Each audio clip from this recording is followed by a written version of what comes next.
So, ladies and gentlemen, welcome to episode 3 of the Two Brothers podcast. We are brought in part today by White Monster Energy. Oh, yeah, absolutely. Drink your White Monster. Now, these are not a sponsor. Yeah. We just happen to have a case of these things to drink today, and we got some topics to discuss.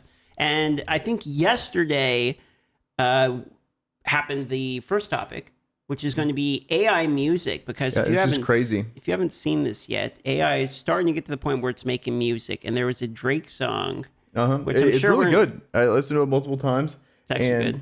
Yeah, it's shockingly well done. Because so far the AI thing that has been impressive has just been the memes of like all the presidents in a Xbox lobby. You know, and then this is the first like genuine, like if Drake released a song, I'd be like, oh, okay. You would think it was him. Yeah, totally. And I think it's going to leave a lot of, so the big question for me when it comes to this, when it comes to AI, there's a lot of other things that have happened that it's like, okay, well, AI is coming. What are they going to do about it? Whereas I think if AI is coming from the music industry, I think this is one of the first big things that is, in my mind, they're really going to push back on. Where they're getting involved in the money now. Like you have people that are. The problem is the little guys now starting to use big artists' voices and likeness, names even, and putting it out there. Like, so the song name is Ghostwriter, Heart on Your Sleeve, which is effectively the guy's name is Ghostwriter, and he wears like a bed sheet, basically, classic meme. And so he was putting it out on TikTok, and people were thinking it was a leaked song by Drake because they didn't. They had no idea. Believe that it was really AI, and they put it out on YouTube, and now we're seeing remixes and everything around there. It came out yesterday, and I think as of now, today has like 400,000 views or something. Yeah, it's crazy. It's starting to get pretty spread, but it is fairly unbelievable. If you're listening to this, go look it up. Ghostwriter, Heart on My Sleeve. Listen to the song, and come back, because that is probably the best imitation I've seen from AI so far. But no, as far as your point goes on to, is this going to be the one that is going to stop the AI stuff from happening? I think it's going to put a dent. I think a lot of this audio stuff, because the reason why I'm saying that is because of just how strict they are when it comes to copyright infringement on current videos and streams, and how well their algorithm is at detecting that either in real time or almost immediately, or the second you upload a video on YouTube. And so now that they're coming for these bigger artists and can just use their likeness and actually make a good song from that, I think is going to be a big problem for their potential profits, because how do they stop it though? Well, I think they have the capability of being able to, already they can stop copyright infringement immediately.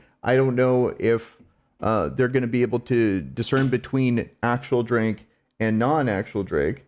And I think that's going to be very difficult. But at the same time, they've proven that they can use their AI to be able to find these things and squash it pretty fast. So it's like, the other problem is like, okay, Drake didn't make this song, and neither does he call the song Drake's song. It's called Ghostwriter. Yeah.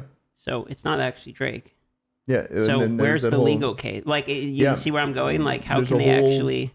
So level of precedence there that they're not gonna. Parody's legal. So there's also some problems with it that way. Now, I believe, as of understanding now, the guy doesn't have like in the title Drake song or whatever, it says AI or something, but some of the other people do say like song by Drake or whatever, and maybe that could get them in trouble, etc. But I just don't know how you're going to stop once the tools get good enough for anyone with essentially GarageBand can go out there and put Madonna or whoever on their song. Like, how are you going to stop that from happening? Well, I think it's those same AI systems are going to be used against it too. It's going to be a constant arms race. And when the money's like, for example, when it comes to in the OnlyFans community, when it comes to trying to stop deepfakes, like that's where their money's on the line. So then they have the best ways of trying to stop that.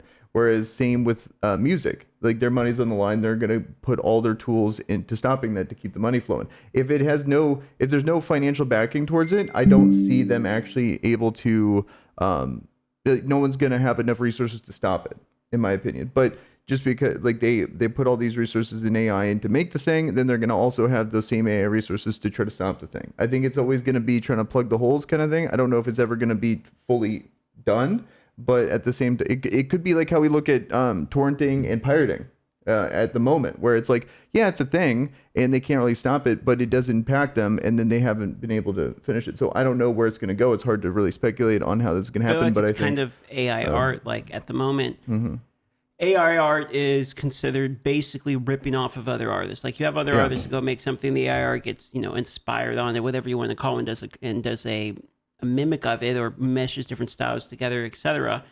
Isn't that sort of what's happening with the music? I mean, it wasn't Drake singing the song. It wasn't his. It's not his. It's his voice, but it's inspired by his voice. You know what I mean? It's not actually him creating it. So it makes me wonder, like, can you actually trademark your voice qualities? Like, if someone used my voice in the way I speak, in my cadence and the words I choose to use, and made something off it, do I have a legal case? Like, there's not really any precedent for this, as far as I'm aware. Yeah, I think it's probably going to just be incorporated into your likeness, and if they're trying to profit off of your likeness, then they're not going to be able to do that, and they're going to and it depends on the situation. If you're a smaller content creator, you probably don't have the legal recourse to be able to do anything about it, but these bigger ones can probably do something about it. I'm kind of worried about, like, what if it ends up going the way of, like, reaction, where it's reactions are sort of legal. They can basically steal other people's content. And I mean, let me put it this way. So on TikTok right now, one of the biggest problems is people will just post entire videos of other people's videos, but then they'll just be in the corner. Like, just like an eyeball, just a hair of them. They don't say anything. A lot of people just wear a full mask and just sit there just so legally. It's like, hey, this is my video. Like, it's transformative because I'm reacting to it. Yeah, well, that kind of stuff, I hope they do something about the bare minimum reaction. Like, I like the comments that they'll say is like, if you ever feel useless, just remember that you're at least not as useless as this guy here that just like sits there and just like nods, or like worst case scenario, they're just literally sitting there doing nothing. Doing absolutely nothing. Yeah, I can't stand that level of reaction. And it works too. I have a channel that I got 500 subs on. I was doing a video just literally doing this stuff. I would just go to the front page of YouTube Shorts. I would watch a YouTube short, and I would sit there and just be like, oh, wow, at the end of it. And it was crazy. One of those videos got like 150,000 views on a short. It's crazy. Like, it doesn't, and the thing is, it's all legal because it's within the YouTube, like, what is it? Not really. It's transformative in nature is the legal argument of it, which is essentially that you're taking another property and you're making it your own property with comedy and all that. And there's precedent because of the whole H3 case and some other cases that have happened based upon this copyright law. But it doesn't feel fair. It doesn't feel fair doing it, and it doesn't feel fair seeing other people do it. And now that we're getting into the space of like this AI music, that definitely doesn't feel fair. Like being able to essentially just take like Drake's patterns and his voice and everything that makes people like Drake, but create it like yourself and basically remove the value from him, extract what makes him him, and then give it to yourself. It feels like cloning him. It feels a little like like he's built a brand up and people like hearing him, and then it's using his name to be able to profit off it. And you just like, these people are potentially talented and making good songs, but then they get to piggyback of all the stuff that he's built. It's just not okay, in my opinion. It's only if they're profiting on it. Like, you could call it like this is not made for profit. This is just purely for like art, and then sure. But if you're trying to profit off it too, then that's where I think it's absolutely not okay. I think people are going to try to profit off of it. I mean, the guy who put the song out got 400,000 views and like 5,000 subs instantly. That's going to be monetizable, you know? And I guarantee they would do it. So, but the AI is starting to get to a point where it's like, at first it was chatbot, and then it was art, and then the chatbots got really good, and now it's doing music. I mean, it's going to do everything. It's going to do everything very quickly. In fact, it can already. Somebody put in, one of the guys I talked to, he put in a bunch of videos into mine into a chatbot, like the scripts and stuff, and then had them write a script like the way I would write it. Oh, and it's wild. It sounded exactly like me. That's like terrifying. It was the way like I stutter and like talk and the words I use. Like, it even covered all that. It did everything. It did everything. And so it was just insane. Like it made me realize, like, well, you know, that's a problem. Very quickly, that's going to be a problem. So the AI thing is coming sooner rather than later. But on to the next topic here. Well, I think if the encouraging thing about it though is that they're trying to piggyback off of people and what they built. They're not so people stuff creating something out of thin air and destroying us. What it But is. once they have all, all of those mixed in into a database, then it's just remixes on remixes. Like Yes. YouTube is remixes on remixes. People are always inspired by other people and then coming up with their own Yeah, concepts. of the same eventually, thing. it'll probably be an AI generated human doing a thing that is curated from the best of all of these different YouTube channels to be able to build it potentially, if that's the way it goes. But at least at the moment, the silver lining here is that it takes an established thing first for it to ever do the thing. You have to have the input for it to be able to and that has to be human input. I think that's the next thing to go, but I do understand where you're coming with that. Speaking of human input, are you ready for this? Oh, is this segue? Oh, yeah. Good thing I'm sitting down for this segue here. Some of the human input lately and feedback related to some of the movies have been pretty popular because there's a few bangers in the theater at the moment. Oh, yeah, absolutely. John Wick 4, you saw. I haven't seen it yet. I actually haven't seen John Wick 2 or 3. Oh, wow. So Yeah, I've got to watch. Those channels we could do watching John Wick 2 for the first time, watching John Wick 3 for the first time. I actually had this thought, I thought about making this channel called Watch With You, and then all you do is you sit there and you just, whatever movie you're going to watch, you don't record the audio and video, obviously you can't have the movie, but you just record you sitting on the couch watching the movie, and then it's whenever someone wants to watch, I don't know, Kung Fu Panda, they go to your channel all right, DM watches with you Kung Fu Panda, and you start. It's okay, ready? 3, 2, 1, let's watch it. And then you just sit there and make commentary or whatever. You wear headphones and stuff. So it's kind of like a watch party, only VOD style. VOD watch party, and then your comments come in, and then you just time the thing. That could actually be pretty good. I actually thought it wasn't too bad of an idea. So maybe you'll see. DM's new lazy man channel sitting on the couch. You watch it, you just have a mic near you as you're laying down, and then just talk about it. It's that creating that feeling like you have a group of people and you're just commenting on it. I think watching a movie like that is some of the funnest. Where it's you just kind of all get together, and you're not in a theater, so you don't want to be super quiet, but you can at least comment on it. It's not too bad. I think that way of watching that, watching those so bad it's good movies is the best way to do that when you have a group of people watching it, because you could just all dunk on the movie. Well, I mean, Moonfall. Have you seen Moonfall? I heard it's there. What do you mean you've heard? I've heard from Moist Critical. Okay, so Moonfall is a movie that you need to see more than any of the John Wicks. Oh, it's Moonfall might have been the worst movie I've ever seen. Okay, it's up there. Well, how many have you watched? How many bad movies have you seen? I saw 10,000 BC in theater, and I walked out of a date to when I went to a date and watched that movie. Walked out of the date because it was so bad. It was the date with the girl I had a crush on at the time. And she stayed? No, I was like, look, I don't care if you like this movie's fucking dog. I'm gone. You can come if you want. So we went to a park and we hung out. I was high school, Okay. But the movie was. I heard there's good things about it. No, bro, there's no redeeming qualities. Okay. The movie is the trash. Classics. Have you watched The Room? Okay, yeah, but The Room, yeah. Have you watched Birdemic? Birdemic is hilarious. Birdemic. I saw Lawmageddon. You know what's great? The name sounds amazing. So I tweeted out there's a movie called Lawmageddon, I guess, and Lawmageddon, the Twitter retweeted my tweet because there's so few that actually know it. They have 3 followers. Please. So the second year, I'm no one mentioned our movie. Well, I wonder if they're trying to go that cult status, because it's I bet it's probably pretty possible or profitable. I mean, it's on purpose, but it's not it's just a bad movie. It's so bad it's bad. It's so bad it's bad. Yeah. Well, okay, another one, Samurai Cop. Have you watched Samurai Cop? I haven't seen Samurai Cop. Dude, it's amazing. The highlights of these movies. So I legitimately watched Samurai Cop, and that movie is hilariously bad. Okay. Yeah, and as bad as Everything All at Once, because that was probably the worst movie ever. Okay, don't even. As bad as the OG John Wick, or as bad as Breaking Bad. I mean, that was it's terrible. It's on that level. Yeah, and so horrible. But those kind of movies I think are so much fun to watch as a group. And, and so you could do something like that, where it's you have these movies and then they put you on, and then they have that feeling of being able to watch it with a group, You know what was fun group I did this the other day is board games.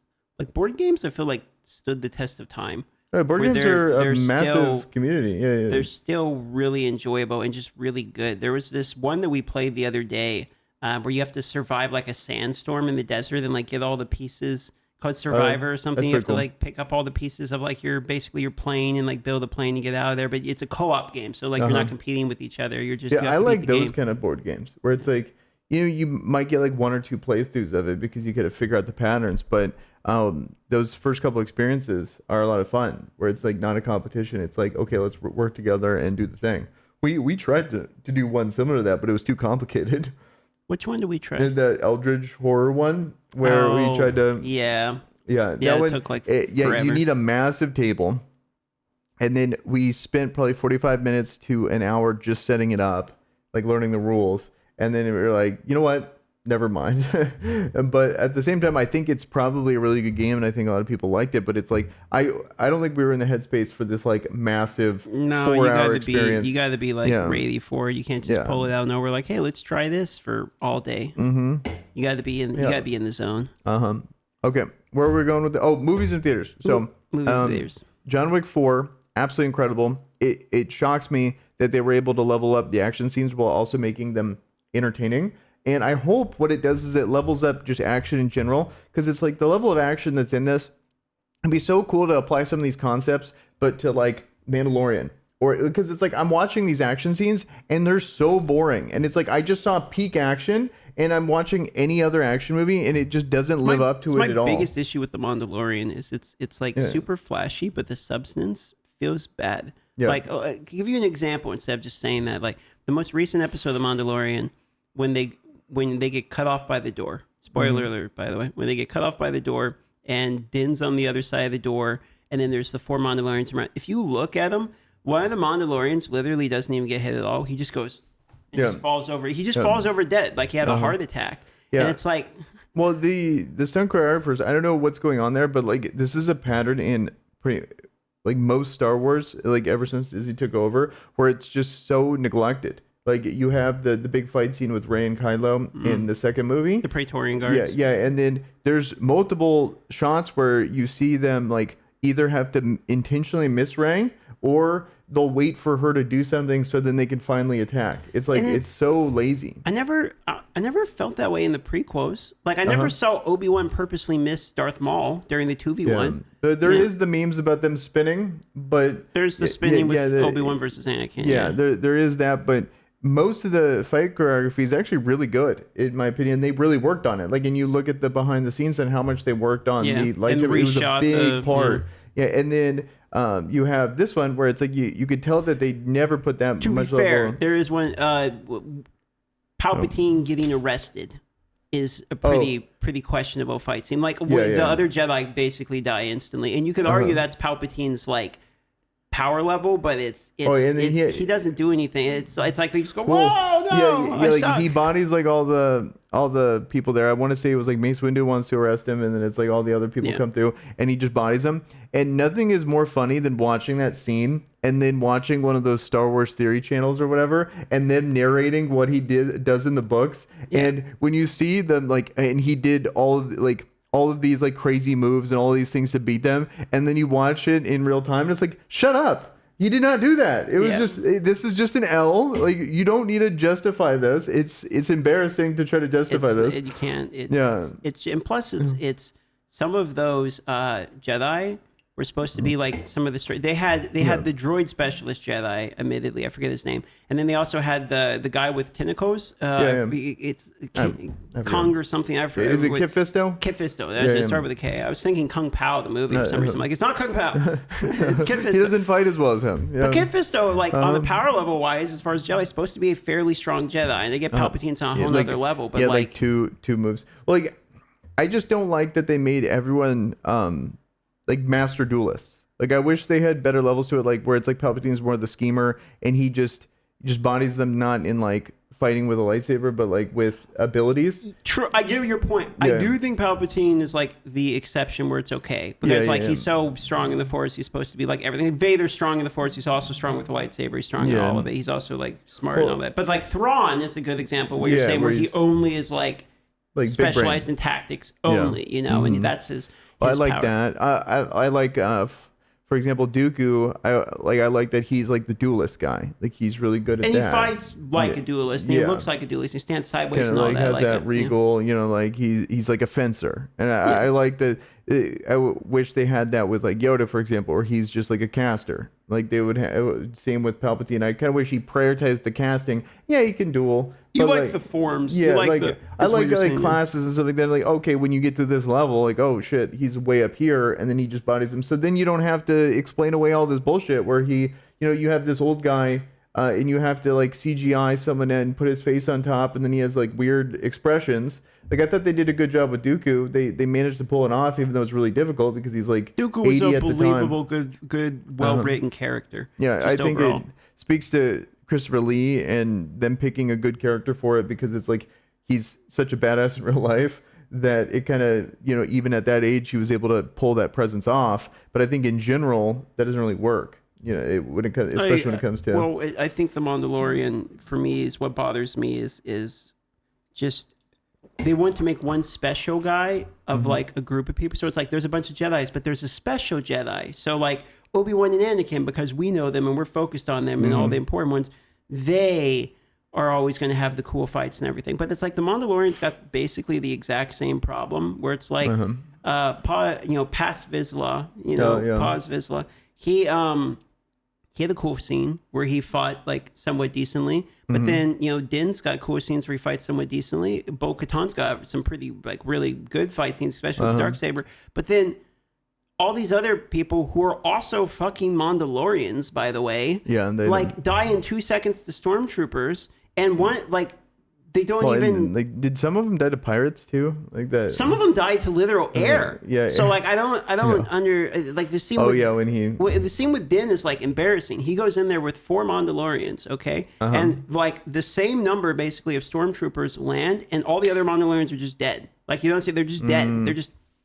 They're all on ground. They shot him once. Like they have Beskar. Like what the fuck? Are we doing? I don't understand why they're capturing him. It's just annoying. Or it's like Din has just so major... Grogu can break him out. Yeah, it's just okay. Well, I don't want to get in on that. I just want to let's finish the topic here when it comes to the movies. Mario movie is killing it at the box office, and I want to watch it. I haven't seen it yet. I haven't seen it yet either. But people say it's like a pretty simple story, but it's just a fun, good time, like with a lot of Easter eggs. And if you played Mario, you'll get it. And so it's like good for kids, good for adults, kind of thing. Like and. I think that's really cool that they did that and they were able to pull it off. And I think it's cool that it's also successful at the box office because, more video game adaptations, the better, in my opinion, as long as they keep doing a good job with them. Like we have, Last of Us, we have Mario. Unfortunately, we have Halo. That's like the complete counterpoint to that. We have like the League of Legends one in Arcane, which is probably the best one out of all of them. Peak. Yeah, which is absolutely incredible. So I think we're entering an age of video game adaptations actually being good. And then the whole meme of them not being good is, I think going away, which is nice. And hopefully they get some good IPs in there that... that's where I'm going with this is I think the fact that Super Mario seems to be pretty good. Hopefully it's opening the door for some other Nintendo ones. Like Zelda obviously has movie potential. I feel like Metroid basically has like the best movie potential out of all of them. Because I mean you have cool fucking shots, cool monsters, a well-written story already. Like it's can be done in a movie. You know what I mean? Like it's not written with this open ending thing. It's like you go there, you do something, it's over. That's the one I kind of wish wasn't helmed by Nintendo because I think the best way to do it would be like super dark or like either PG-13 at the minimum. And I think the way it needs to be an R movie is my take. Yeah. And so it's I think they're just never going to do that. And I think what they're going to do is knowing the kind of decisions Nintendo makes. I bet they would make like 5 Mario movies before they ever do a Metroid movie, unfortunately, because like that would be the one I'm probably most excited about. Like Zelda would be up there too, but that one I think I can picture the most potential in a movie format of Metroid, in my opinion. So, in Donkey Kong, they've already had movies of, like back in the 90s, they were doing Donkey Kong movies, which, I watched them as a kid. They were actually like, they're all right. I mean, they're kind of okay. It was like real bad CGI type of stuff. But Metroid for me is, I think you're right about I wish another IP held Metroid because the fan base that played Metroid grew up. And so, like, back in the day, it was like a scary game for what we had. You know what I mean? But, and it was fairly ominous with both the music, the graphics. Like, it wasn't gory, but it was more intense, I think is the word for it. And so what's a company you think that, like the company that does Doom or something, give me, that's probably a bad one, but give me something darker. Well, it would be like, it'd have to be, Nintendo wouldn't be involved in it. It would have to be some kind of studio that would do it well. But like, I like what Sony's doing with their things and what they did with Last of Us. And I think them being like, because Nintendo's not really a movie publisher, whereas Sony is both. And yes, they've fumbled Spider-Man, but they've done a good job with this one, at least so far. So when it comes to Last of Us, so like them having their hand in both sides of it, I think is kind of nice. Where it's like they'll actually respect the source material. Where it's like, it seems like a lot of times Nintendo is at least involved in this, so it's like it seems like they did a pretty good job with Mario. But I think that tonally, I don't want Nintendo to. Like they normally try to go way light and way more kid friendly, so they might not even want to touch Metroid. But assuming they wanted to do it, I think they would do it too fun, too nice. Yeah, I completely agree. If HBO did it or something, yeah, like an now we're HBO gritty, talking. yeah, like a gritty remake of that would be awesome. And I don't think it would be too far off the vibe that you get from that game. It's kind of an ominous, like especially the Metroid Prime ones on GameCube. It's like you're investigating, you're seeing like ruins. Like there's like people you're scanning that are dead. Like there's a lot of stuff like that. It doesn't have to be overwhelmingly gory like a slasher film, but it needs to have like bones and it needs to have the elements that are going to make it not PG, in my own personal opinion. But there's other games that I think will do well in this. Like there's a whole untapped market, like Command and Conquer, the whole GDI versus Nod. Trilogy, basically. That's all well written, easy to tell storylines with characters already developed and everything. So I think StarCraft would be sick. Like StarCraft could be a great one as well. I mean, World of Warcraft already had a movie. Yeah, it did.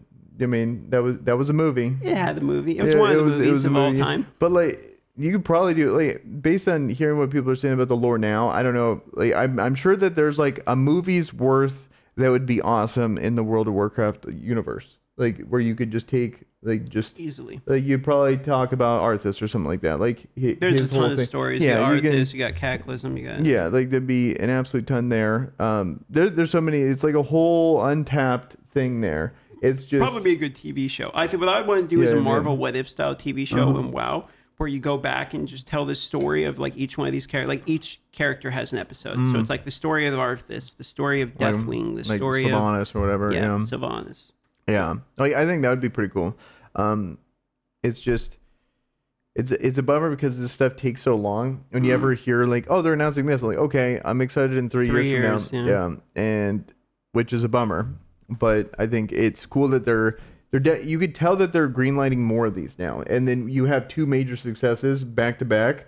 I guess 3 if you count Arcane. 4 if you count Halo. Oh God.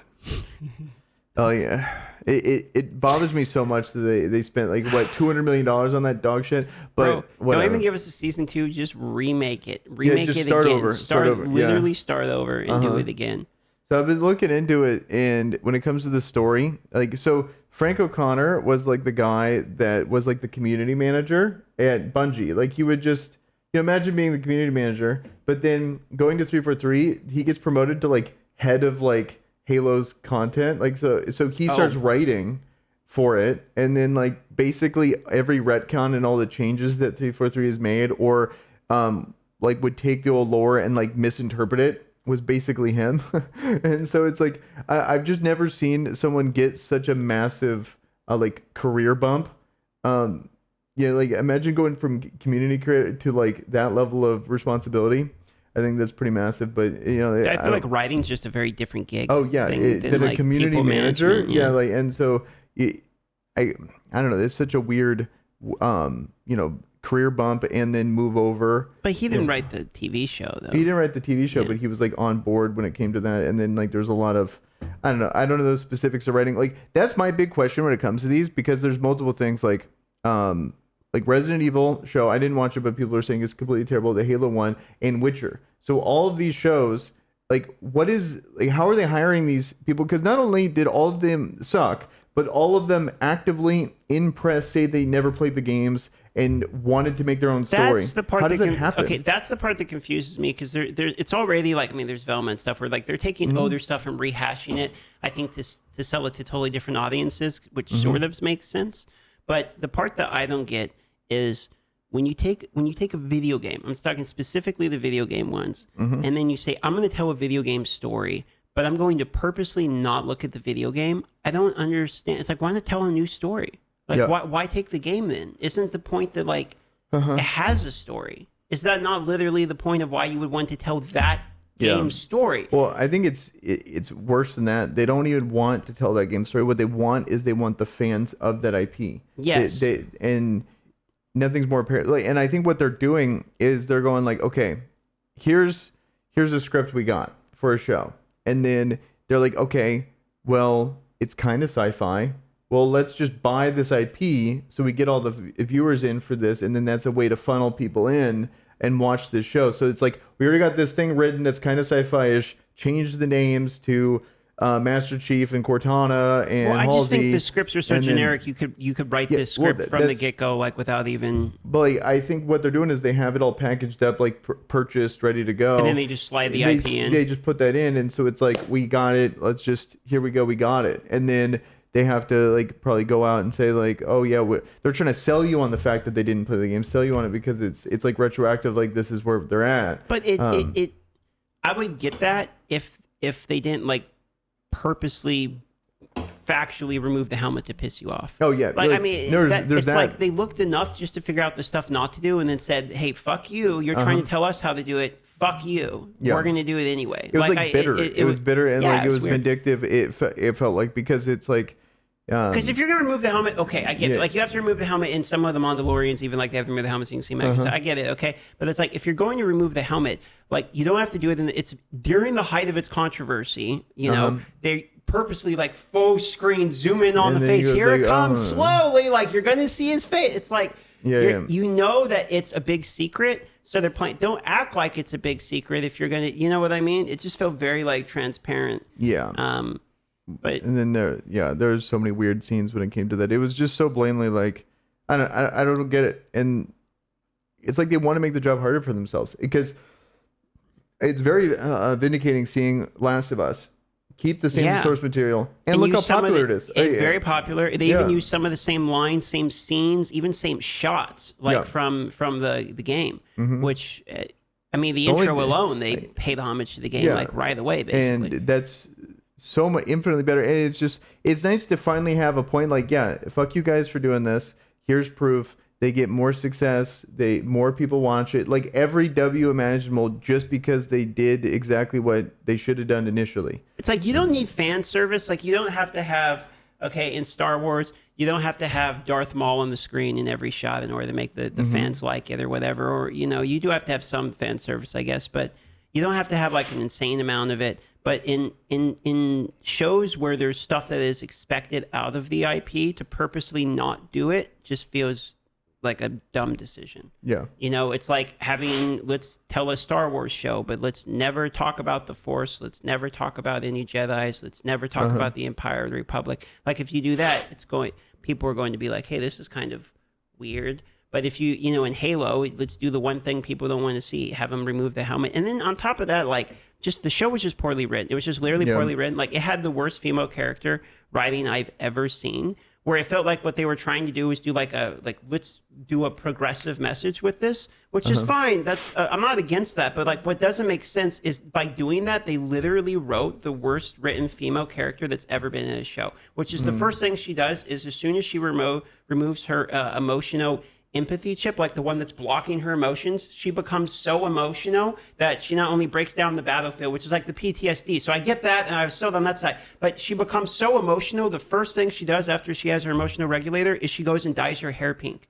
Yeah, and so it's like, if I was a woman, I feel like I would have been offended. It's like the first thing she does is go and dye her hair pink. Like, she literally runs to the bathroom to do that. And it's I must do this. Yeah. it just felt weird to me. It's like the PTSD thing made sense. I thought that's where she's gonna break down the field, you know, or whatever. From like, oh, I can't handle this, and only the chief can because it's the chief or whatever. Okay, I kind of get that, but it's like that was what happened afterwards. They have this whole like side section, which is like this is just like I feel like some dude wrote this, like some completely clueless dude. Like this is what I think would happen. Wrote this, and it's like that just seems like a really poor representation of well, and then they would just actively change. Well, then the removing the helmet not once but like multiple times and like in the middle of a battlefield, like in the battle, which was bizarre. And then there was the banging scene where you get Master Cheeks, and then but it's like banging the human version of the Arbiter. And so it's like the Arbiter is supposed to be an elite guy that's like he had one of the coolest stories ever from Halo 2 where he's like on a redemption thing, and then the Covenant are lying to all them, and then so he's going through like realizing that they're the bad guys, and then they make her like a human. Like what? Like it's so bizarre. But dunking on that shit, like I don't know, talking about that is just it's pretty easy to dunk on Halo because there's a lot of problems and a lot of bad written characters. So it kind of is what it is. So we started this with how many good movies are in there, and we end with a rant on Halo. But good movies so far. It's cool that, and then the D&D movie was the last good movie. And I've seen that one. I'm gonna go see that one. It's actually really fun. And there's one particular character that I think is amazing. It's like this super like righteous paladin. And that's great. It's absolutely hilarious. And then I think Chris Pine, I think doesn't get the recognition he deserves. I think he's been pretty much great in whatever movie he's in. Like I think he's awesome. You got Michelle Rodriguez, who's like normally the chick in Fast and the Furious movies. She always plays like the badass. She's also playing the badass. The same. But I think they do a better job. She does a good job at playing the badass. Like, kind of believable, I guess, is where I'm going for with that. And then one thing I really liked was the fight scenes, like the magic fight scenes. Good? Like they're actually good. Like you actually see them like fight. Like they made sense where it's like each kind of character contributed in one way, and then like the magic spells didn't feel busted, and like especially that final scene, like the final fight scene, I thought was really well done. So it's a surprisingly good movie. Like based on the trailers and stuff, like I felt like this could go one or two ways, but I think they really pulled it off. Good. The part that sold me, I'm like, I gotta go see this, is when he's like asking the question to the corpse. Oh yeah, that scene, that's like one part of the whole thing is actually great. The whole thing's like fine. Okay, that's good. Because when I saw that, it's like I play D&D, so I saw that, I'm like, that's perfect. Yeah, it's like a perfectly done D&D. Well, it's so fun because they do a good job of making it feel like a D&D campaign in that sense, where it's like the people are, it's kind of like how you would treat your friends. You know what I mean? Like, yeah, they're part of the team. They all have their kind of thing going on where they kind of roast each other, but it's never too mean. It's never too, like, they're all on the same team. And so I like that a lot. Just the whole thing was shockingly well done. It was like a fun way of doing it. Like normally this kind of stuff, like I thought it was going to go the way of like World of Warcraft or something, where it's like, but also I think there's a lot of specifics for people that play a lot of D&D will get that I probably didn't understand, but like little Easter eggs in there as well. So there's a lot of movies I'm kind of excited to see right now. Then it's John Wick, Super Mario, and the D&D movie. 3 movies I want to go see in the theater. Yeah, just run it back. You just run back to back to back. Probably I might watch one today. I'll have to see. Maybe I'll catch a movie on the way out of the town still. Okay. What's next for us? I'll pull up my list here, and next on the list we have Jedi Survivor and Zelda are upcoming. Okay. Speaking of good movies and off of video games, now we got good video games coming up as well.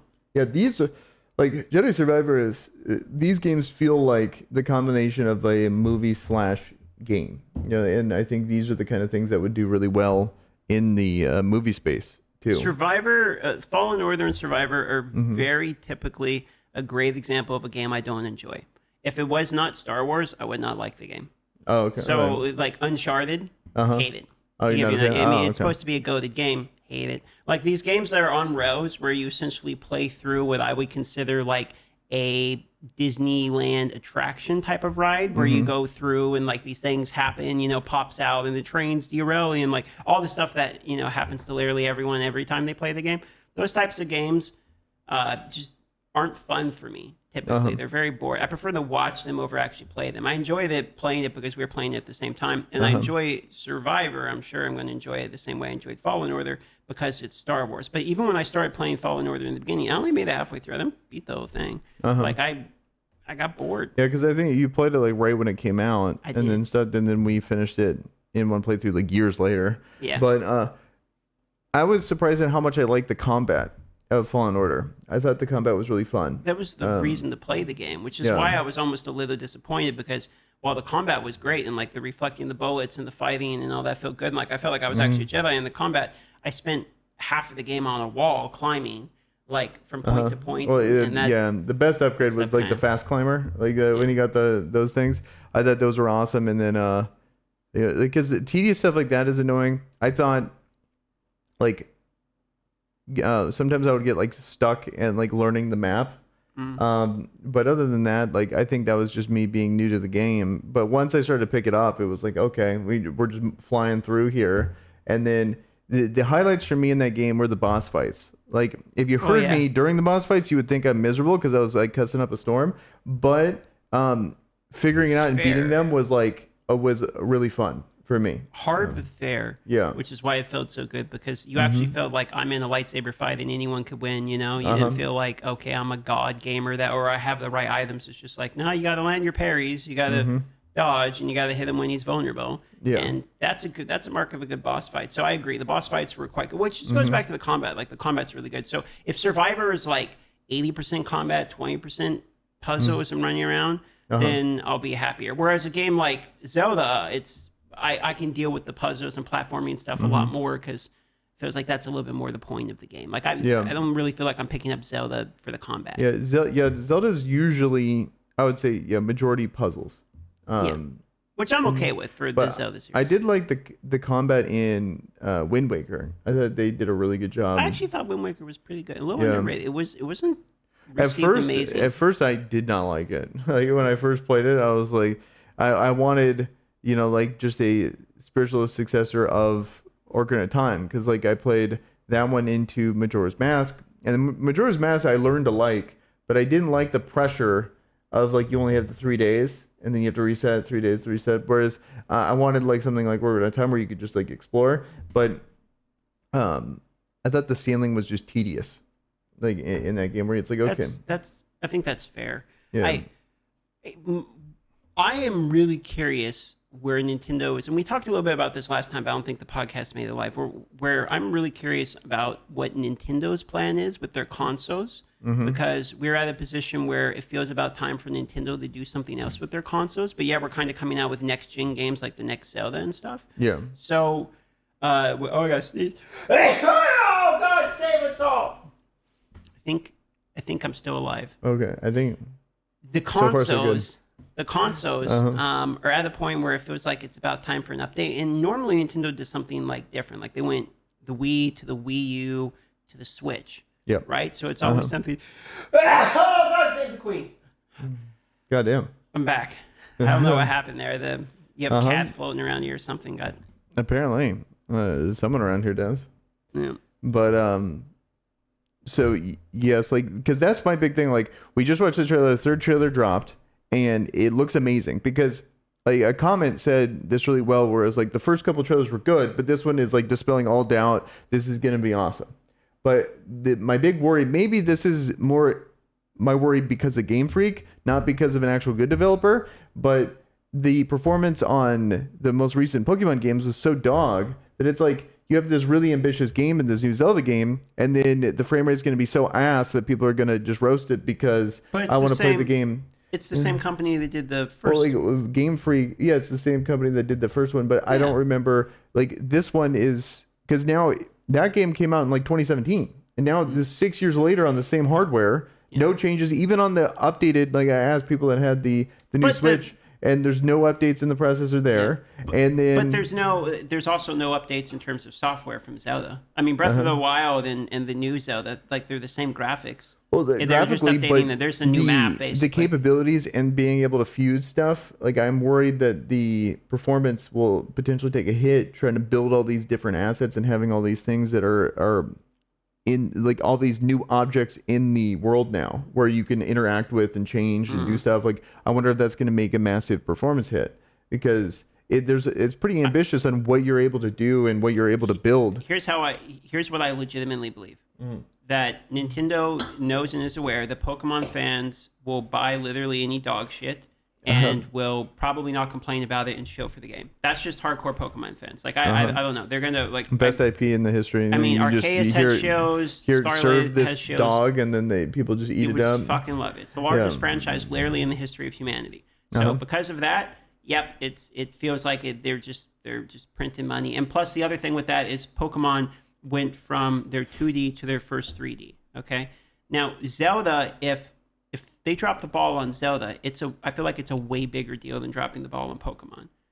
Like they have set the bar high. Pokemon has set the bar low for many years in a row, and all they had to do was add new shiny Pokemon and then add 3D, and then suddenly people are willing to be okay with dog shit. I mean, the performance that I saw in Scarlet was literally the worst I've seen in like the last 10 years. It's horrible. Games from the 90s ran better. Yeah. And so it's so bad that I think it potentially a combination of they're just a terrible company. I think they've proven time and time again that Game Freak's just an awful developer that has been gifted the cash cow, and then it carries them. Whereas the previous Zelda game was like a game-changing game. It was like one of the best Zelda games ever on a franchise that has so many of the best games of all time. Like Ocarina of Time is always on the top there. So them being able to be on that level with Breath of the Wild, I think it's a big deal, and I think they have a tough act to follow, especially 6 years later. At the time too, yeah, incredibly impressive. Even then, on the hardware, it was impressive, and for the fact that you got a handheld game that could do it, and I mean, it ran good. Like it still runs pretty good. Like the Breath of the Wild, performance-wise, I thought it was pretty fine. So I'm hoping that that's not an issue. But if it's a lag. Zelda's a game that will be ruined by lag, in my opinion. Like you can't have the combat stuff; it will be ruined by lag. 100%. Well, and especially like trying to build stuff or trying to figure out a puzzle, and then you hit like this massive frame rate drop because you have to be able to do those effects where it's like you're on a timer because it's like you're doing a thing and you're jumping on the thing and then it swings or whatever you're trying to do. So them having massive performance issues, I think, is going to be a really big deal. And I think them, to your point about new gen coming through, they have the same hardware from 2017 and they have this big ambitious game coming out. I think potentially there can be a lot of performance issues there. I hope they have it optimized. I hope they have it run well, but that's my only worry with this. I think everything else the game's going to be amazing, but does it run well on this old hardware? And hopefully that it comes to pass that it does. The game that has maybe consistently never missed. I mean, there's Twilight Princess. Yeah, I thought that game was okay. And, like 4 seasons, and there was a couple games that like even then people were saying were pretty good, but it's I feel like Zelda has never really tanked. I mean, it's only kind of ever been bangers or at least growing. I would say it's like over time it has some of the biggest. I would say so. I can't think of other franchises. Well, it's really hard to say because this franchise has been around so long and still relevant. 40 years later, 30 years later, which I think is absolutely insane. One of the most consistent game franchises. There's so many franchises out now that have that pace, but they haven't been around like a fraction of the time there. Or they print a new game every year, like NBA, or they just farm more cash. They have that. I would say like God of War potentially, like all of those games are bangers. When it came to, I think people look at God of War 4 and Ragnarok at a different light than they looked at the original God of War games, but I would say especially that first God of War, like they were considered really good games. Fell off a bit. Like I mean, some of the Metroids were not as good as some of the other ones. So I'd say Mario. Most of the Mario, like there's so many Mario games. Fallen off in some Marios. Yeah, like especially when you like take in their mobile versions. I would say that there's some just bad ones, but like when it comes to their main games, I would say it's like you have 64, Sunshine, Odyssey, and both Galaxies. That's a lot of really good games there. And I would say isn't that most of their big. Their big versions when they make a game usually do well. I would say maybe Sunshine was kind of controversial just because of the Hydro system. People didn't really like that, but I think most people kind of got used to it eventually.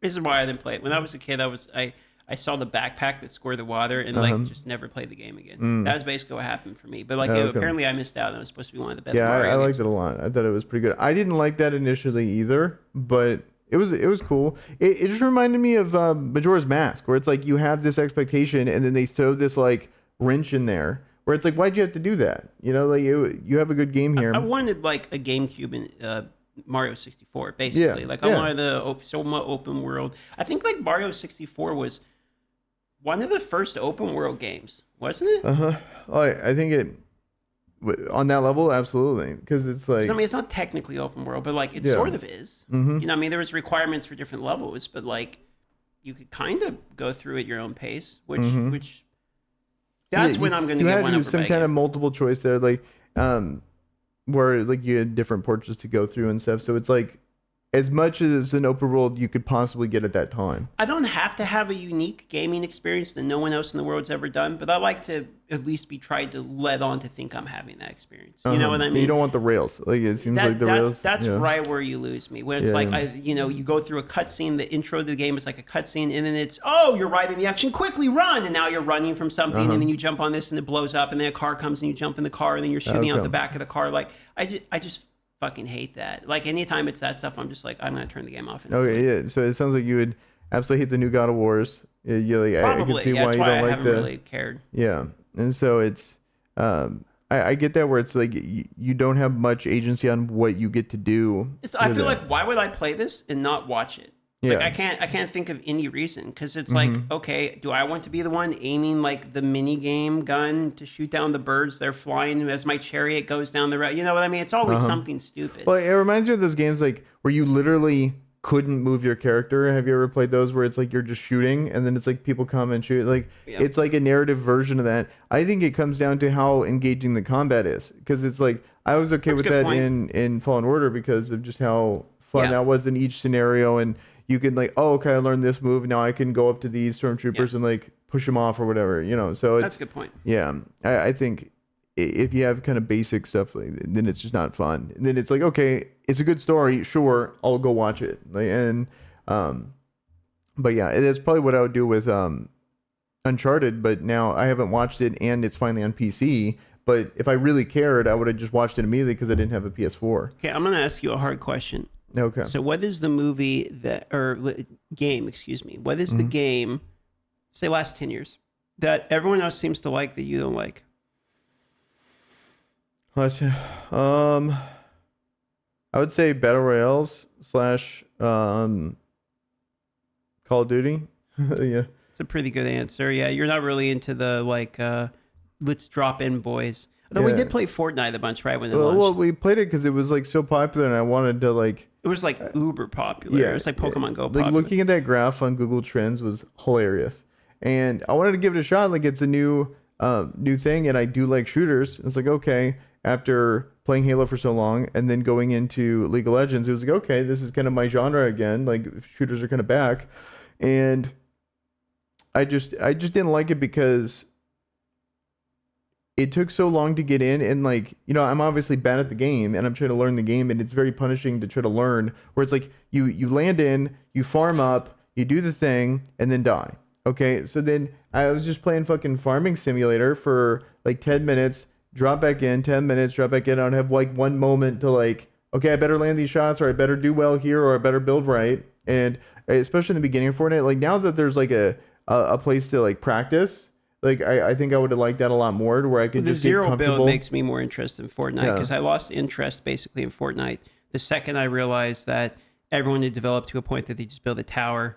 Like the second, I would like to be able to be the guy that can do that, but I didn't want to practice in a game. I wanted to just have like a tutorial area, but that came later. I already quit the game and whatever. And plus I just realized I was like stressing myself out. I'd like work all day, come home, and then get dumped on by a 13-year-old. Dumpstered constantly. And then I'm just pissed because it's like, regardless of what I do, I want to play at least competitively. And then, so can't keep up, not good enough. And then I would just get dumpstered constantly. And then, because it's like, it's one thing, that's why I like Halo, where it's like, if I die, I'm not just out of it. The game's not over for me. Like, that's why I didn't like CSGO. That's why I didn't like, like Search and Destroy in Call of Duty, because like, I want to just respawn. Just like, let me respawn, let me figure it out so I can just keep going over and over again, versus, okay, now I just sit there and watch. And then especially in Fortnite, when you try to team up as a 4, it almost discouraged me from wanting to play with my friends, because if I die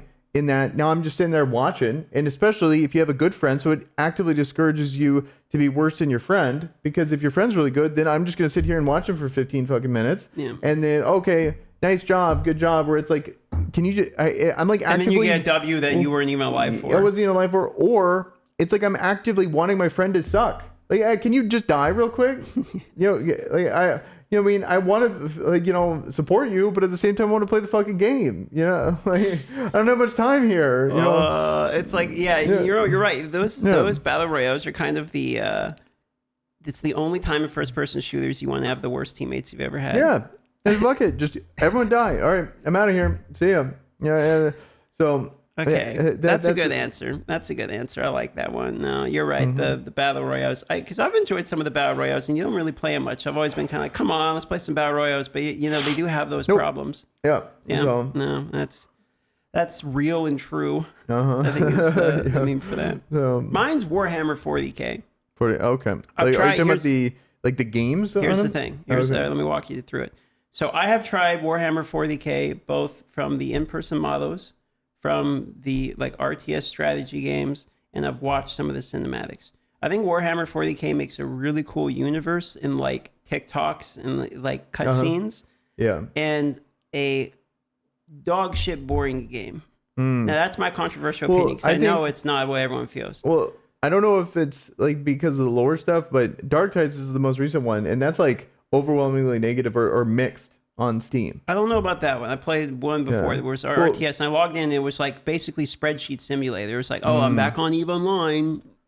Cool. Let me figure this out. These games, you know what it is? It's not just Warhammer. It's actually, my issue is with 4X games.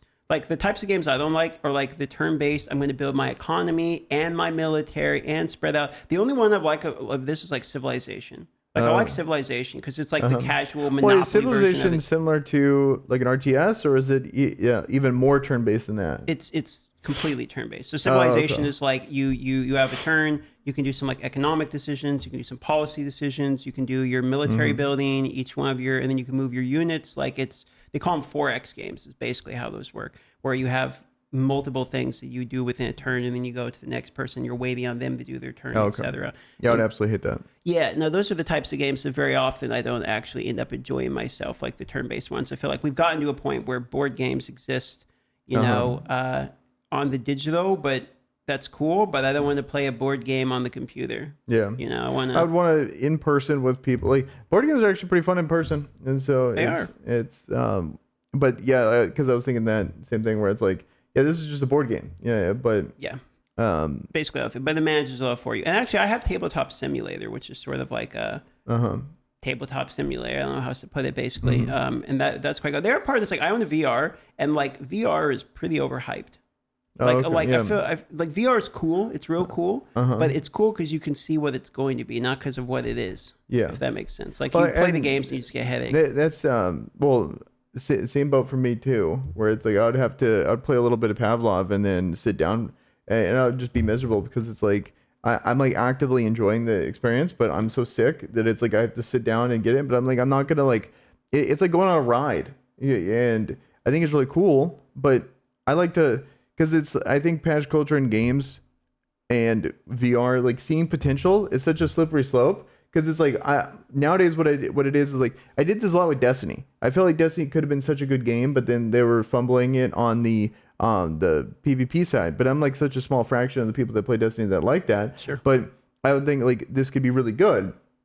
And I think a lot of people look at games this is what it could be, and you have these expectations of what the game could be. That is true. And then you sit there playing the game, but wanting the game to be better. So you're either not enjoying it for what it is at the moment, or you're sticking around for something for what it could be, and it's never going to get there because it's going to depend on the devs and all that to actually agree with your vision, because they could be investing all this time on something that they're building and it's completely opposite of what you're thinking. So that is a very good point that I feel is part of the reason games like Zelda are so great, is because when you play a game like Zelda, it's not an MMORPG that you are picking up, that you have all your expectations of every single day I'm going to play this game, it's going to be my new main game, I'm going to build my new hero, and I hope they build the game the way that is the exact ideal I have for a game that I'm going to play literally daily. Whereas a game like Zelda, you're picking up, it's not multiplayer, it is story driven, it is linear. So when you pick it up, you are accepting that I'm going to play a hand sculpted game. I'm going to enjoy the experience that the artist or whatever made for me, and you're sort of just purchasing the product to absorb it. Whereas some of the other ones, I feel like you're purchasing to like have a continual life experience. It's almost or like join a community almost. Yeah. And so they do feel very different, which is why I feel like even though sometimes games like Zelda can literally be worse than like some of these MMOs, like just worse games, those types of games will always get higher ratings, like the Mario and the Zelda, and the games that stay true to disposable one-time purchase types of games naturally get a bump because it's more core than like what games originally were. Yeah, and I also think a lot of these other games, the expectation is that they can change, so then that's a good point immediately makes it to where people think like what could be better. That's a great point too. Yeah, and I think that's a slippery slope on like patch the culture. mentality. Yeah, it's like patch culture is just I don't like what it's doing to games in general, but like how you were saying about the VR on how it's like what it could be. Yeah. But like I think a lot of these games are people are falling into these things of what the game could be versus just enjoying for what it is. And that's a problem. So not to get too deep, but like I feel that about myself sometimes about life, where it's like I'll look at life and I see like where I could be if I had worked harder, worked smarter, made better decisions, or whatever. And it's trying to enjoy something for what it actually is instead of grieving the loss of the potential of that product. Is something that I feel as a gamer myself I have fallen prey to, like by either overhyping games or getting disappointed like immediately on release when it's like, hey, like if it's 2 days into the game and you purchased a $60 game, like even if it's a dog shit game, you should get 3 or 4 days of good, full, enjoyable gameplay out of a bad game. You know what I mean? Like I should be able to extract that out of it if it's like an MMO or something where I believe, if the end game isn't what I want it to be, this shouldn't ruin the early game. Like I should still be able to enjoy it. So and I understand there's fair criticism and all that, because obviously I do criticism and stuff as well on games, but it's sometimes I feel like I'm my own worst enemy when it comes to enjoying video games, Well, I think that's also just an issue of the content creator space of like playing the game on the idea of like talking about the criticism or talking about the review of the game versus just experiencing the game for what it is. Yeah. And then thinking about that kind of stuff later. It's like putting the cart before the horse kind of thing. But like I get it, a lot of people, it's their job. They have to do that and they have to kind of think in that kind of critical way. And I think that's going to make things significantly skew negative, and people are not, it's harder to enjoy games in these communities, in my opinion. And I think that's what I've noticed. So I go on Reddit and I look at Pokemon Go, and I see all these negative things about the game, how they've increased the rates and done all this stuff. But then like at work, I have like 7 to 8 people at work all playing Pokemon Go. They're all super into it. I would never have guessed that it's in a bad state or there's all this negativity going around in Pokemon Go, because all I see is just 8 people enjoying the game. And it's like infectious in that sense. Like I played it for a bit and I quit. I just didn't want the distraction. But I think it's cool that all these people are genuinely enjoying the game. They're not like crazy super hardcore with it. They're not on all the Reddit. They're not on like watching reviews or like all the content creators. They're just sitting there enjoying the game. And it's refreshing to see that, where it's like these kind of, I don't know, circles that we're just so accustomed to. It's like getting out of that and being removed from that is nice. It's refreshing because it's like, oh, okay, you can just enjoy this game even with its problems. Like they don't even know those problems exist probably. They're like, oh, and then they might even have a different perspective on it, where it's like they raise the prices of the remote passes, and they're like, yeah, like I want people to actually go out and play the game. Like them raising the price of the remote passes meant people can just sit there at home and getting all these raids that they shouldn't have been getting into. So it's like, I like seeing that, and it's kind of nice to kind of pull away from all of this patch culture or the constant negativity of Reddit or the constant negativity because it's profitable on YouTube, where you can just go back and just enjoy the damn game for what it is. Well, an example of that right now is Diablo 4 just had some feedback changes based upon what people were saying about the game, and the feedback changes were well received. There was one change in there of resetting dungeon button got removed, so you couldn't reset the dungeon. The reason being is I think actually Chosen holds the world record for like 1 to 25 or something right now for the Diablo leveling, which doesn't really matter because it's 25, but like it was interesting. It's from a theory crafting point of view, and I believe they were actually using like reset dungeon to actually accomplish that, where you would refarm a stronghold in order to respawn the minions over and over again. I think was the strategy, but I don't know. I didn't really watch the run that much.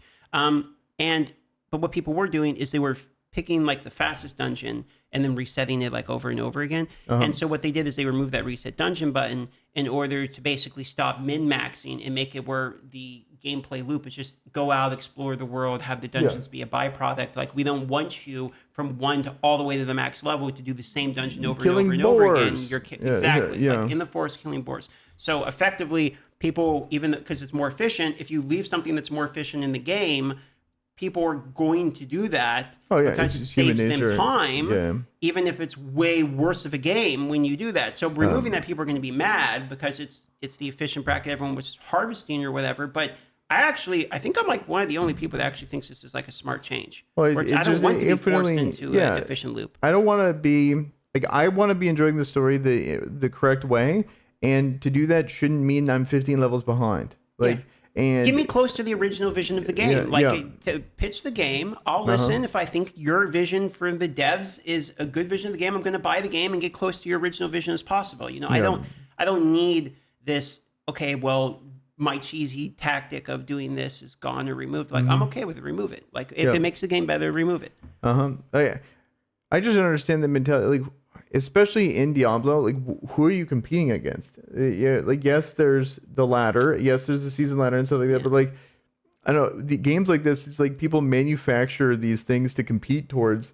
Yes, but that actually is not just a Diablo thing. So let me give you an example. Obviously, it's not. Okay, but it's just like, oh, world record on 1 to 25. It's like, I'm the world record for picking up and putting this controller 8 times. So let me give you. Here, let me just win my record right quick. My self-declared record. You're right, but there's a subsection of people that find competition within any MMO, and so like for instance, old school RuneScape. Okay, so there's something called experience in the game, which you need 13 million experience to get 99 on a level. And in the game, there's something called a tick. And a tick is the game server, like when it refreshes the frame, basically, of the game. And that's like 0.6 seconds is like a new iteration of it reconnecting the server and refreshing everything over 0.6. So the competition for the game, because there's not really a leaderboard or anything. There is a leaderboard for the most experience, but like once you have capped out all the experience, you're just on the list of one of like 10 people who have ever done it, and there's no. So what people actually do is they are testing to see how efficient of experience they can get per tick. So it's you log in, and per tick you're getting an average of 372 experience a tick or something for over years, by the way. Whereas compared to this guy gets an average of 262, and they call it EXP, which is efficient experience. EXPH, which is efficient experience per hour, right? And so it's kind of the same.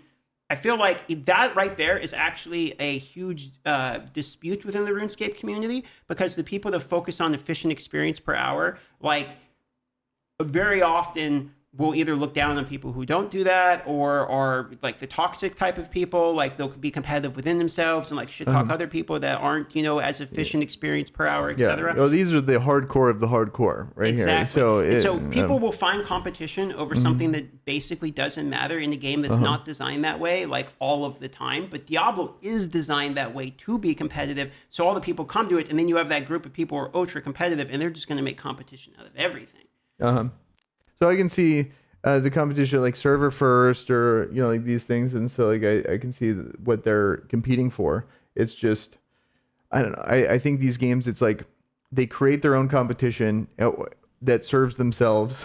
It's not like this open competition. It's like, okay, well, I was the fastest from Act 2 to Act 5, and then as a barbarian on the NA West server, and so it's like, if there's these open competitions where it's like we are competing in this thing, then I can kind of get behind that, because it's this open declared thing that we're competing towards. The platform level declaration. I just want like some kind of thing we can get behind, where it's like then out of nowhere people are saying like, well, I did this and I did this, and it's like, we're really grasping at straws here on what you've accomplished. So it's very difficult to really grasp that. And then all you got to do is just declare it. I did this, and it's like, okay, well, do I just take your word for it? Like, there's nowhere in game that tells me that, and like, I understand, like, that's what seasons will be. I think they're trying to make seasons like the competition for the game, and the PvP will be competition too. Speaking of which, the PvP looks quite interesting. Did you see that they say that like the PvP is not going to be fair? Basically, they're like, it's not intended to be fair. Oh, okay, well, I like that. I like that they just blatantly. I like that too. Just like, look, guys, that's not the point of the game. Because I thought it was going to be it's cosmetic only rewards. So you can go there and you can farm cosmetics that you can only get from harvesting like other players, basically. Okay. And you could look like a PKer if you want. Like you get player killer type of cosmetics. I like that a lot. Where it's okay. This is completely non-mandatory. Well, it's completely non-mandatory, and the benefits are perfect. Where it's like a flex. It's like exactly. Like you're and you because can that's see what exactly. It is. I mean, that's what PvP is mostly. It's flexes. So purely cosmetic. Here you go. I do like how WoW does it, where it's like you can get like certain weapons or whatever. Like there's certain like or titles that you get for a certain rating. WoW did well with resilience back when we played, because it's like you can go get your PvE gear, but your PvE gear is going to be dog shit in PvP. And if you're doing PvP, you can make your PvP gear, and you kind of have to have the PvP I feel like gear. they did a good job of that, but as like, so let's say Kata, for example. Like, so in the beginning, resilience is really good. And then as PvE gear gets more and more OP, by the end of that third, so like, let's say it's like 4.3, then you just go all PvE and you just fucking nuke someone, and then I don't care about your resilience. So it's like it was one of those things where it's like on the initial patch, like let's say it's like whatever first patch of a game is, it's usually pretty good, and then like beginning of Wrath or whatever. But then as it goes further, it just becomes a meme where triple DPS is actually a real comp. Did you see that they're doing hardcore classic servers for World of Warcraft? So they're going to start again. They're going to actually make hardcore characters. Oh, interesting. So, I mean, can you imagine not dying in WoW? No. Well, I don't even like not dying in Diablo, let alone like I don't like that. It's back to the other point about like the one death thing in these shooters. Like I hate that. I hate all of that. And so I get it. It really, if you're a big player for this, it really amps those stakes up. Amps those stakes up to the moon. Honestly, all these companies are doing is like they're taking like the model of old school RuneScape, which figured this out before, which is they made a game, the game got worse, so they remade when everyone liked it, basically. Classic Burning Crusades. They just remade when everyone liked the game, and then that was good, but it's not good enough to keep the interest over another 10 years. So after a while, now they have a mode where you can make a new character that can't interact with anybody or anything. And then they made a hardcore version of that where you can't interact or do anything. And that's the same thing people are doing in literally all of these other games. Like Path of Exile has it where it's solo self-find is what they call Iron Man, which is you can't trade with anybody or anything. And they have a hardcore version, and there's seasons and all that. And so that's what I was planning to do basically with like the Druid from the beginning is like, okay, well, in 5 years, Diablo Immortal or Diablo 4 is going to have a hardcore, solo self-find version or whatever. Just cut to the chase and do it now. And it works in RuneScape because what you have is people that want to play the game. They love the game. It was its peak enjoyment, and it just reinvigorates the entire game. It makes it where you can replay the entire game, basically. And now it's a new experience. The hardcore sort of captures the nostalgia, but the no trading, like fresh season, basically 100% captures the nostalgia, at least for the RuneScape one. Because the thing with Iron Man is because you can't trade or do anything, your first experience is so much different than what your experience is now. Because your first experience is all about, I saved up enough money, I can go to the store and buy, from another player, I can buy this new weapon or something, or I farmed enough monster. But now it's about like the journey to get that item is the experience itself, and it actually makes it like way better. You're like fully stuck on the drop rates. Exactly, you're actually having to play the game as originally intended, which no one really ever did. People now, they farm the thing, they sell it, you just farm the gold, and you're guaranteed it. Exactly, that's exactly right. And so, because of that, It makes it where for people like me who have played the game for 20 years, I can go back and replay this same shit that I've done for 20 years, and it's fresh. It feels like the first day again. And that's basically with all of these MMOs are doing now. Like they're all They're refarming the nostalgia there. they're rehashing everything at its peak and reselling it over and over and over again, which isn't actually a bad. I'm not against the strategy because they have. If you have originally a good product, you don't have to. Like Counter-Strike is doing that again. Basically, they're just reselling the same product. Yeah, they're just repackaging. I think they're going the way of Overwatch 2, where they realize they can get some hype, they can get some marketing thing in. They do a couple improvements.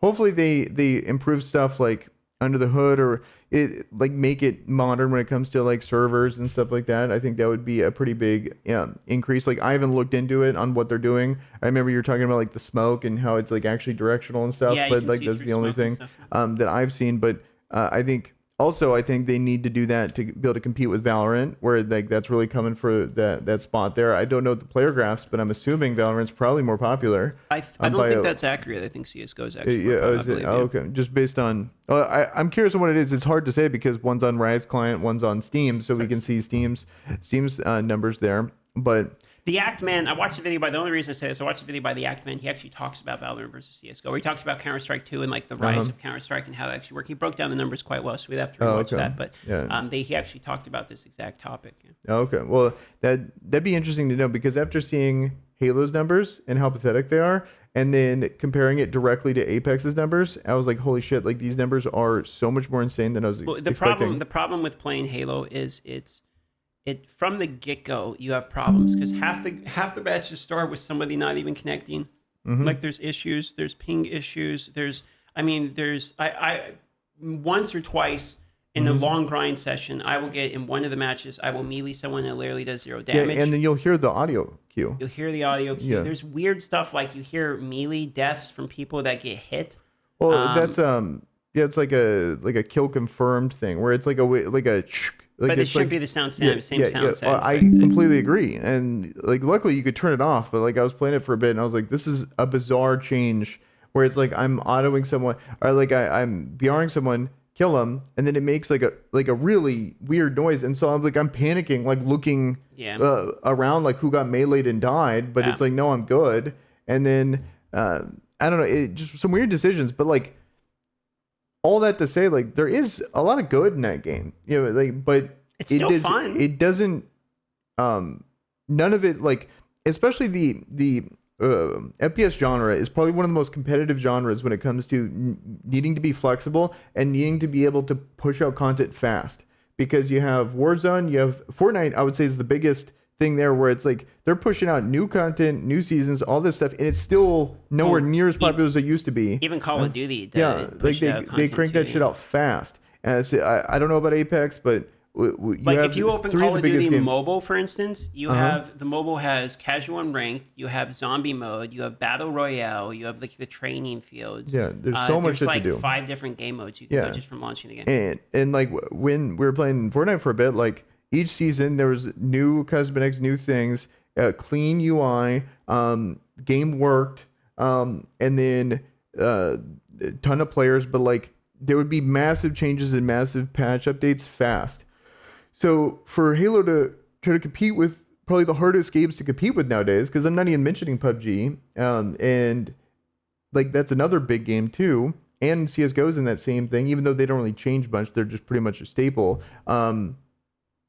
And they can't keep up. Like it's like, oh, can't even do this, and now like, and so it's like they're complete opposite. Well, like, arguably, Halo is like it feels like from a casual, because I'm more casual than you are when it comes to Halo, but like from this, what feel like a casual player's Halo point of view, it feels smoother than like most of the first-person shooters. Actually, like for getting into it, feels like Halo, like that we all know and love growing up with. But once you get into it and start playing it more, like it's just rife with issues, you know? And there's a lot of... And also, I don't really feel that necessarily the maps are that fun. Yeah, like, I the feel maps like are very generic, and they're all the same. Like, they used to do a good job of, like, mixing in between, like, UNSC and Covenant maps, whereas this game feels like, and we're in another place on Earth, and then another place on Earth. It's all metal. Yeah.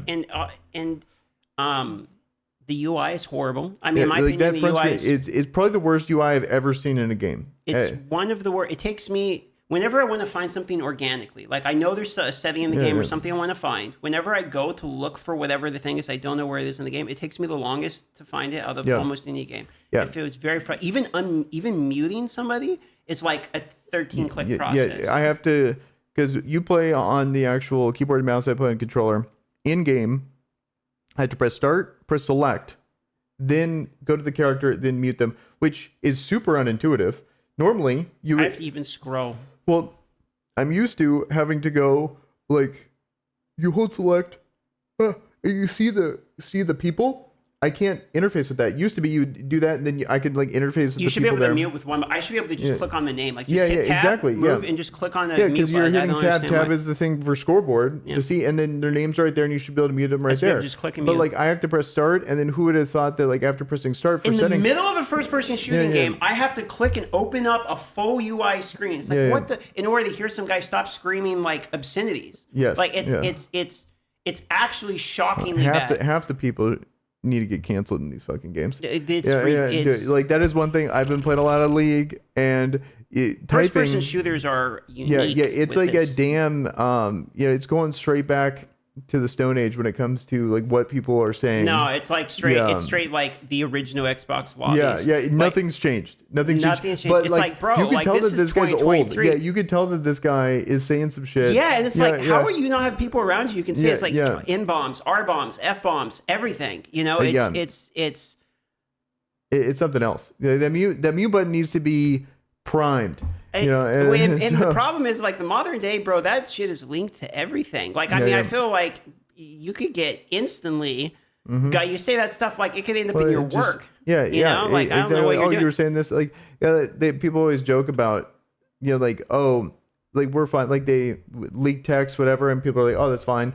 Oh, they also got your Xbox gamer tag. And then, we're screwed. Yeah. They got all your voice files and stuff. And it's like, oh, you're screwed. But like, I wasn't wild down on there, but like it's just shocking to go back to like nothing's changed from 06. Nothing's changed from like 08. Like that time frame. Like these people are just as bad. I would expect people to be a little bit more original in their shit talk. Like it's just throwing obscenities it's just terrible shit talk. But like they're saying shit that it's like, people don't say anymore. Like, which is wild. So I think I think that's been an interesting thing, like hearing it, like when people type it, and it's not like we're in like shit tier lobbies, like we're in Onyx and Diamond.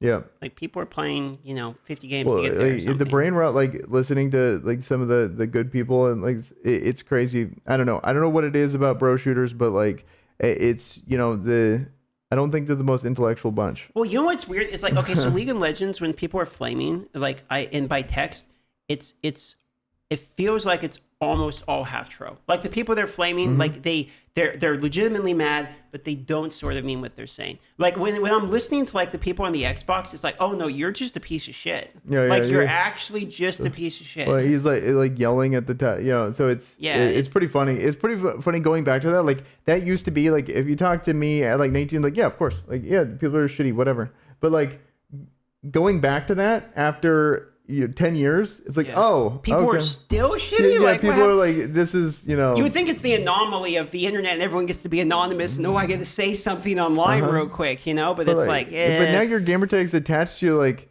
everything. It's attached to your Microsoft account, which is, your typically your standard email, which is probably your work email, which attaches back to your Facebook. It's like, what are you doing? People.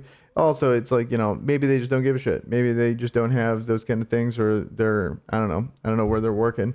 But like, I look at things so differently now. It's like, I'm like, before, business contacts or like what my work would think or whatever would never even occur to me, but at the same time, now I'm like, oh, what do you even do for work? Like, I bet this guy is broke as, I'm like my way of roasting people is so different now. No, it's just like, what makes me mad is like multiple times we had it where we're sitting there, we're me and Kyer are sitting there like constantly, we're doing call outs, communicating the whole game, and maybe I'll have a bad game or something, so a guy will like flame me at the end of it, but they'll flame me like 3 seconds before it disconnects everyone from the lobby. Like they're too scared. It's not like they don't care. They do care. They care enough where they're too scared to say something like during the game, so they have to at the last moment say Yeah, it's yeah. like an outlet. It's like it feels like it's their therapy for them. You know, Yeah, these yeah, people have yeah. to Oh, get it fuck, all dude. out of Yeah, their yeah. system. Like they had a bad day. I think you'll never find a bunch of people that don't want to take accountability when it comes to people playing a game. So it's like this is their way of being like, these guys fucking suck, and then you say that, and then you blame them. No blame is on you, and then you just call it a day. You just move on. You're like, Yeah, unlucky. Time like for the next never, day. never lucky. Like this is, like matchmaking is against me. And That's mine. For me, whenever I really like, I go full copium. I just do way too many excuses. I would just go, the sun's in my eyes, my controller disconnected, frame rate, like you know, because you realize you give the fake copium to make yourself feel better. But I think League was like, I think it probably has the best like ranking system where you can't League's copium your way out of things. Whereas like I think a lot of shooters don't have that good level of like ranking system. I don't know if this is true. League but is like your rank is like you're either good or bad. Like there's no there's no fake. I think there's a lot of them like back in the day in Halo 3, I would be like I could be a 50, but then I could get a 4 stack of like the second best team in the world and get completely shit on. But like they're 50s too. Like and so there's a lot of copium in there where it's like, oh yeah, I'm a 50, whatever, and then they're still 50. Like no, they should be a 75 and I should be a 50. Like there should be a disparity there. Whereas in League there is that disparity. Like I might be like, let's say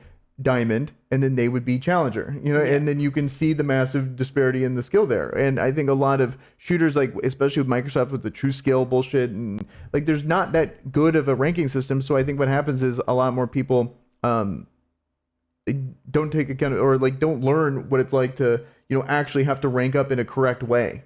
Like you see a lot of that where it's like in League, it's like it's pretty telling. Like you eventually learn where it's like, no, this is on me. Like eventually, like I'm the trash bag. I need to get good, and I think a lot of it, I really like that ranking system. Well, the matches are also long enough that it's like your performance within the match will even out. Like you don't have a bad 5 minutes, you have a bad 45 minutes. Yeah, like yeah. And playing from behind and playing from ahead are both different skill sets. So it's like if you can't play from ahead and use that to close out the game, it's going to influence your win rate massively. And if you can't play from behind to make sure they don't close out the game, that's also going to influence your win rate. So if you're bad at any of these, like you just, it's shown very clearly. You just kind of, so I don't know, just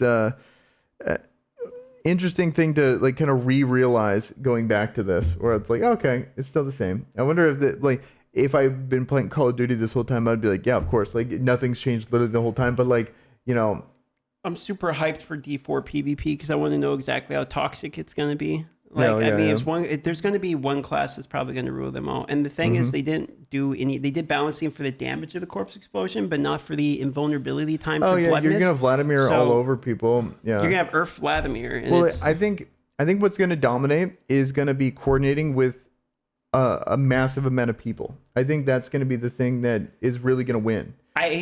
So I agree, except for the issue that the parties are a system of 4, and you can't force your way into the same overworld as somebody else. So depending upon how the fields of hatred are for instances, if it's a 12-person randomized instance, like the overworld, for instance, when it comes to boss fighting for the overworld bosses, there's no way to abuse it. But I had thought about this too, where the PvP, if it is completely gated by clans, like clans let you in or out of the zone and dictate who can get the cosmetics, then it's completely ruined. Yeah. It's just, if it's like you can organize ringers and stuff like that, and then like on Discord, if it gets like outsourced to that, then I'm gonna hate it. What I want is I enter the fields of PvP and it's like, oh, there's a random guy there, like one-on-one, let's go. Like that's the dream scenario. Essentially, well, I think what's gonna happen is there's gonna be a lot of like 4 stacks that just camp, and then what's gonna happen is you're gonna be in a 4 stack, and like that's as far as you can go. Like you might run up into a stronger 4 stack, but if you're not 4 stacking, you're probably screwed. Well, and it's one like area of the map. So my question is like, okay, you're like, oh, this instance bad. Am I teleporting back home? Teleporting back in, new instance? Do I get? Do that until you get some shitters? Is that what you do? Like, it's not going to be balanced nor fair, which is what they already said. So I think if you get a team of 4 that are all really hardcore into it, and you pick good classes, because I bet there's going to be some classes that are just completely trash in this. Like, I bet it's going to be a combination of a whole bunch of necromancers and or like sorcerers, something like that, and you just go in, like completely delete every other class, and then as long as you stay as a 4 and communicate, I would just you're want gonna. to. I would want to play Earth Vladimir, where I'm always in my blood mist pool, Yeah. invulnerable all of the time. And then what I would do is just have my necromancer minions kill everybody. Yeah, there's just no way around Just run that. away.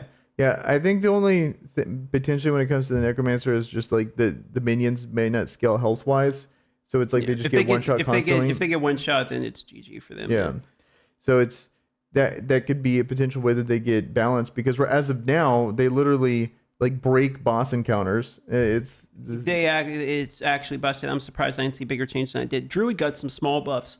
Go which from is- 17 damage to 24 damage. Yeah, I know that's the meme, but like it's not necessarily I mean, It was a pretty funny meme though. Druid got dunked on pretty hard, and while it's correct that they did feel the weakest in the beta, I think there's a reason. And I honestly think like a lot of the takes, mine included for the Druid, were probably just bad. Like I think we're gonna see when the game comes out. Of course, Druid could be dog shit. I could be wrong, but like I actually don't think Druid's gonna be that They're bad. not just bad; they're terrible. Yeah, I think basically, yeah. I think my takes on the barbarian initially, like I didn't like it, is just blatantly wrong, and I think barbarian's going to be probably one of the strongest classes, at least Probably in a the PvE. strongest, yeah. Probably in a PvE, maybe even PvP, where it's just like you just have these modifiers that are so busted that you just jump on them and then kill them, like and especially From if a you damage get the, output point of view, it's looking like barbarian's going to be like. Well, do they have like a thing that makes them invulnerable? Because if they don't, I think what's going to happen is yes, I do like let's say I do 1,000 damage per second, but you do 800 damage per second, but you're ranged, so you win. You know, like, Yeah, it could be that type of situation Yeah. for sure. I don't know. We're gonna have to wait and see. The other part of this, like Paragon trees, could matter a lot too. We don't really know what's in the Paragon trees. It looks like armor stats, etc. So we'll see. I do like that they retuned dungeons though. So we're gonna have to see on launch exactly how it goes out. But that's gonna be after we got April coming up for the end of this month. Here as we're wrapping up, we got Jedi Survivor, into Zelda. And then we're going to have a month break, basically, between some good games and D4 launching right at the start of June. So what do we got planned for May between April and June? April. I'm trying to think if there's any other games I'm forgetting about. Like we could circle back. We put a pin in it for Resident Evil 4. We could circle back and beat that. We could also, there's Dead Space remake. You know what we never finished that I actually really was enjoying was It Takes Two. It takes two. We can. It takes two it up. That was actually that's a good game. Yeah. That was just overall just a fun, enjoyable experience. I'm a big fan of that game. Yeah, we should definitely. We should do finish some that. of the dual games. So Yeah. you can always catch us live. We do stream this live. I have a live stream at twitch.tv/Darth Microtransaction. And on the main YouTube channel, you stream on the occasion as well. I was looking at my stats. I stream like once every 2 to 3 months. Yeah, I don't stream too often either. I try to stream once a week on YouTube, maybe, but like. Yeah, like there's these massive gaps in like the these year thing, and massive it's just like So I want to be more consistent with it. I want to be streaming Sunday, Monday, Tuesday, where it's. That's a good schedule. I like that. Where you just log on whatever games we're playing or something. Yeah, where it's just I'm on at this time and I stay consistent with it. Well, I think what would be fun is if we have like the Monday, podcast that we record that comes out on Tuesday, and then it's like that Tuesday when the podcast goes, we just link off and we say, hey, everyone, we're going to be live for a game, and then on Tuesdays we just play a game. We pick a game together and we live stream every Tuesday. That'd be What I cool. mean? So then we record on Monday. Video goes live and then we stream on a Tuesday, and then Tuesday's That'd content be day cool. for the two brothers. Maybe I go live and then like you come in and then you just Yeah. so I'm already live and I'm like okay, now it's for this segment. I'm done playing this game. We're gonna go live on the pod. But speaking of the pod, I think that's about it. Yeah, we got I through think all I our think topics we for the covered day. it. Yeah.